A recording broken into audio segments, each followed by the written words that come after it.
दरबारां दे बारे च ये ना सोचो कोई बंदा आख छड़दा भी जी दरबारां ते नहीं बहना चाहिए, दरबारां ते अंज होंदा, लेकिन नहीं। लेकिन इहदे मिठा एक गल है, बिस्मिल्लाह रहमान रहीम। अज दा मेरा जो टॉपिक है ये है ही सारा दरबारां ते, जितने भी दरबार बने ने उन्हां ते उन्हां दे मुरीदां ते सारा मेरा टॉपिक तुसीं गौर नाल सुनना है। दरबारां दे बारे जेह्ड़ा गलत ख्याल किया जाता, कई आखदे जी लोग जी मना करते हैं दरबार ते जाना ही नहीं चाहिए, लेकिन इहदे विच एक गल है, किसी भी औलिया अल्लाह दरबार है ना, तुसीं टुर गए तुसीं ओहदे वास्ते दुआ करो अल्लाह कोलों। ते बाकी दूसरे नंबर ते रह गई गल गलत किस शे न आखी जाता है, गलत उस चीज़ में आखिया जाता, दरबार ते जाके सजदे करन शुरू हो जाना, दरबार ते जाके आखन शुरू हो जाना मेरे को औलाद कोई नहीं, मैंने दरबार वाले बजुर्ग जेह्ड़े इन्हें औलाद देनी, इन्हां चीज़ां गलत आख्या जाता, सजदे करना इन्हां शिरक आख्या जाता है। इन्हां चीज़ां तो बचना वास्ते कुछ जेह्ड़े उलमा हज़रात ने उन्हें मना किया है, लेकिन बाकी जेह्ड़े लोग ने ना पढ़े लिखे उन्होंने इस चीज़ का इलम है, वो अगर वेंदे भी हैं तो उत्थे जाके कोई दुआ मंगी तो चलो वेख्या ताक्या तो वापस आ गए। लेकिन सब नालों वड्डी गल है अनपढ़ जेह्ड़े लोग ने, जेह्ड़े जैल जिन्होंने सिर्फ पता ही कोई नहीं, जिन्होंने इतना पता है कि दरबारां ते जाके सजदे पै होना, लम्या पै होना।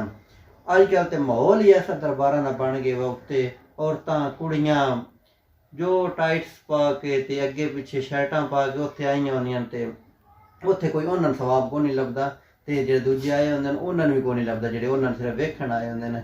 इत्थे मैं अपनी गल करदा, बे औलादी वास्ते लोग दरबारां टुर जाए। अक्सर दरबार ने उन्हां उत्ते एक दरबार है उहदे उत्ते बेर दा दरखत लगे हुआ है, लोग उत्थे वेंदे न जी, उत्थे वट्टा मारो अगर पत्ता डिगे ते बेटी होसी, अगर बेर डिगे ते बच्चा होसी। लेकिन इन्हां चीज़ां गलत आखे, ये गलत अकीदे लोगों के कीते वेंदे पे ने। इत्थे मैं तुहानूं एक मिसाल दें, औलादां जेहड़ियां ये अल्लाह ताला दे हत्थ विच न, ठीक है।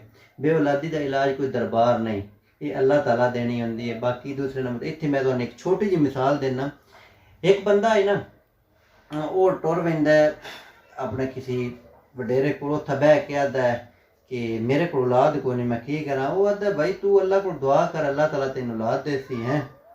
तो इस तरीके तकरीबन 6-7 महीने लग वेंदे न, फिर वो उत्थे वग वेंदा, उत्थे जा गल करदा, वो फिर यही आखदा, वो आखदा भाई तू अल्लाह को दुआ कर।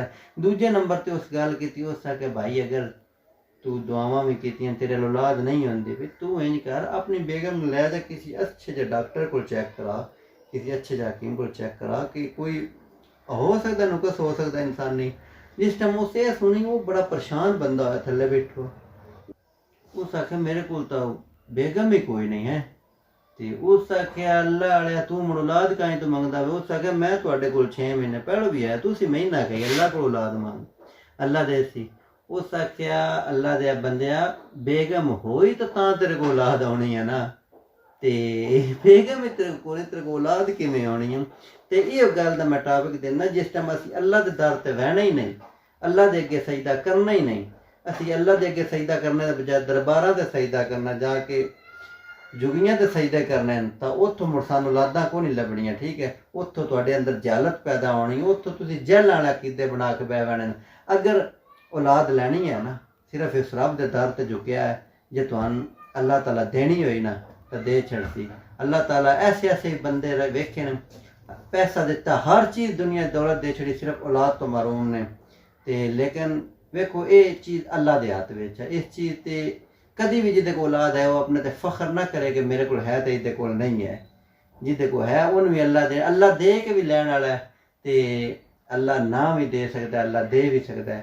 ते बाकी मिठिया इत्थे इस गल दा मकसद सिर्फ ये है, जेड़े लोग दरबारां ते वेंदे ने, जेड़े लोग सजदे करदे ने, जेड़े लोग उत्थे जाके इस तरह दे शिरकिया कम करने ने, उन्हां तो डक्कण दी मैं गल करदा पिया। उही दरबारां ते 100 वारी जाओ, उत्थे जाके अपने सोहने रब कोलों दुआ मंगो, उस जेड़ा बजुर्ग विच हैं कबर दे विच उन्हां वास्ते दुआ मंगो, लेकिन कदी भी ओहदे कोलों ना मंगो, उन्हां वास्ते मंग लो, उन्हां ओहदे कोलों ना मंगो, क्योंकि वो देण वाला नहीं, देण वाली सिर्फ ज़ात जेहड़ी है रब दी है। ते मिठिया मेरी गल कोई थोड़ी कौड़ी लगे या कोई गलत होवे ते मैनूं थल्ले कमेंट ते जरूर दसना है, लेकिन उम्मीद है इंशाअल्लाह मैं तुहानूं हर साडे कोल हमेशा सच्चाई लैके उसां।